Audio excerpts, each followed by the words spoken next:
بسم اللہ الرحمن الرحیم۔ السلام علیکم۔ آپ احباب کو اردو کتاب پہ خوش آمدید۔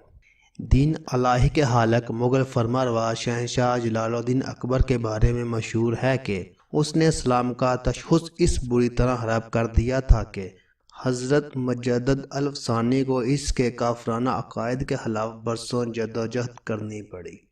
محقق ابوالقاسم رفیق دلاوری نے کتاب جھوٹے نبی میں اکبر کے دین الہی اور باطلانہ عقائد کے حوالے سے پادری پیئر کی کتاب کا حوالہ دیتے ہوئے بیان کیا ہے کہ اکبر بادشاہ نے 3 دسمبر 1555 کو پادری پنہرو کے نام ایک خط لاہور سے بھیجا، جس میں لکھا کہ میں نے اس ملک میں اسلام کا نام و نشان نہیں چھوڑا، یہاں تک کہ لاہور میں ایک بھی ایسی مسجد نہیں رہی جسے مسلمان استعمال کر سکیں۔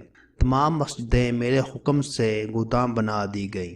اکبر بادشاہ فتح کشمیر کے بعد لاہور چلا آیا تھا اور سالہ سال یہی رہ کر فتنہ انگیزی میں مصروف رہا۔ پادری پیار لکھتا ہے کہ لاہور میں جمعہ کے دن، جو مسلمانوں کا متبرک دن ہے، اکبر کے سامنے 40-50 خنزیر لا کر باہم لڑائے جاتے تھے۔ اس نے ان کے اگلے دانتوں پر سونے کے پتلے چڑھا رکھے تھے۔ کہا جاتا ہے کہ خنزیروں کی لڑائی کا مقصد محض اسلام کی تحقیر تھی، کیونکہ مسلمان خنزیر کو نہایت ناپاک سمجھتے ہیں۔ یہ تھا آج کا ہمارا واقعہ۔ اگر آپ کو ہماری یہ ویڈیو پسند آئے تو ایسی اچھی ویڈیو دیکھنے کے لیے اردو کتاب کو سبسکرائب کریں۔ شکریہ۔ اللہ حافظ۔